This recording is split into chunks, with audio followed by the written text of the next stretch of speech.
rentrer dans le vif du sujet en entrant dans le sous-titre solaire. Le soleil émet plusieurs types de rayonnements électromagnétiques constitués des photons. Un photon est une particule de lumière chargée en énergie du fait de sa vitesse dans l'espace. Le soleil émet plusieurs types de radiations. Nous pouvons citer entre autres les rayons gamma, les rayons X, les rayons ultraviolets, généralement appelés UV. La lumière visible. La lumière visible, c'est le spectre dans lequel nous pouvons voir. C'est-à-dire, c'est cette lumière qui nous permet de percevoir le monde. Nous avons les infrarouges et les ondes radio. Parlant ainsi des ondes radio, ce sont ces ondes qui sont captées par les radios.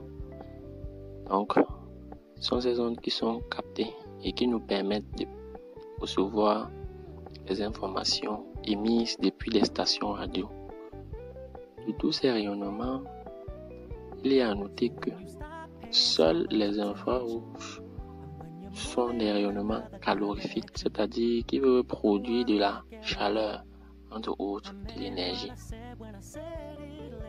Les autres, qu'elles soient calorifiques, doivent être d'abord absorbées par un corps et que ce corps-là les remette sous forme d'infrarouge. Donc cette partie est essentielle pour comprendre comment le soleil fait pour fabriquer son énergie.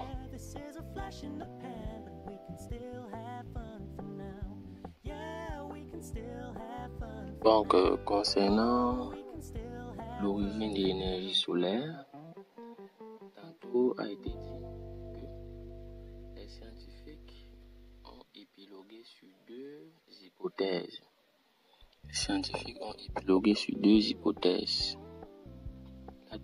Les deux hypothèses sont les suivantes. La première hypothèse est nommée hypothèse de la réaction chimique, ou bien hypothèse de l'origine chimique. Et la deuxième est baptisée hypothèse de la fusion thermonucléaire. Déjà, avant d'y arriver, le soleil est essentiellement constitué d'hydrogène et d'hélium. La première hypothèse, qui est celle de l'origine chimique. Selon cette hypothèse, les scientifiques ont considéré que l'hydrogène contenu dans le soleil subit une combustion dans le dioxygène, suivant l'équation H2 plus 1,5 de O2 donne H2O, c'est-à-dire l'eau, plus de l'énergie. Selon cette équation, on se rend compte que si on considère que l'hydrogène est le combustible du soleil, que ce combustible brûle dans le dihydrogène, connaissant la masse du soleil, nous pouvons déterminer la durée, c'est-à-dire le temps que mettra cette combustion-là. C'est net comme lorsqu'on veut faire un repas, on achète le bois en fonction de ce qu'on va préparer. Donc c'est le même principe ici. Je ne vais pas vous embrouiller avec les formules parce qu'on ne vous demandera pas de démontrer.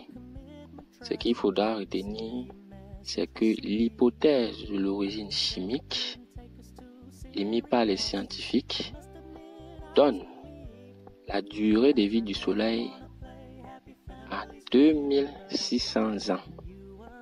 Je dis bien, cette hypothèse a permis de trouver la durée de vie du soleil à 2600 ans. Pourquoi est-ce que cette hypothèse est, on va dire, fausse? Parce que tout simplement, ce résultat ne correspond pas avec la réalité, car la Terre est déjà vieille de 4,6 milliards d'années environ. Et elle s'est formée après le Soleil, peu de temps après le Soleil. En termes d'âge, le Soleil est le grand frère de la planète Terre. Comment est-ce que le Soleil aurait 2600 ans et la Terre, elle, serait dans les 4,6 milliards d'années?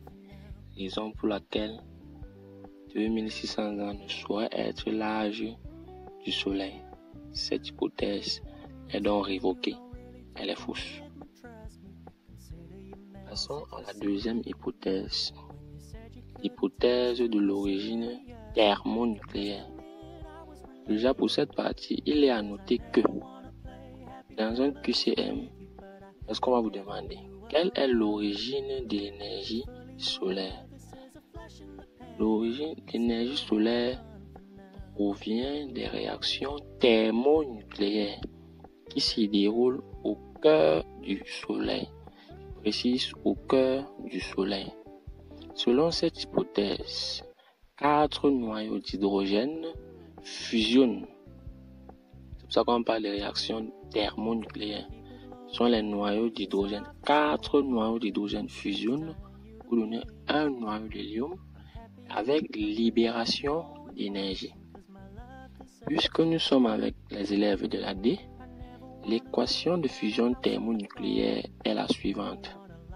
4 hydrogènes 1 donne l'hélium 4,2 plus 2 positrons plus 2 neutrinos plus 2 photons gamma. Cette équation est à retenir puisqu'elle vous sera demandée dans certains exercices.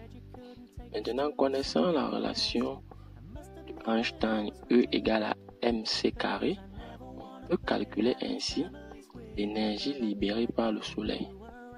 Et avec cela, on pourra trouver la durée de vie du Soleil. Ici, il y a plusieurs calculs. Je vais faire omission de cela. Ce qu'il faut retenir, c'est que avec cette hypothèse, la durée de vie du Soleil donne environ 10 milliards d'années.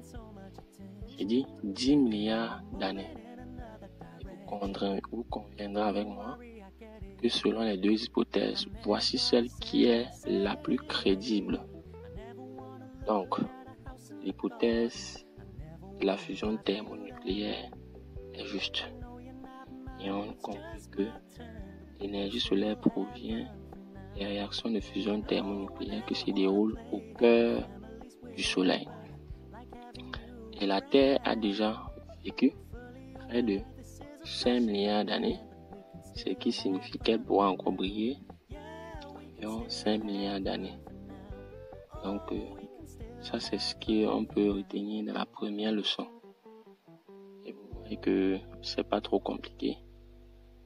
Je sais que la plupart des professeurs ont abordé cette partie-ci.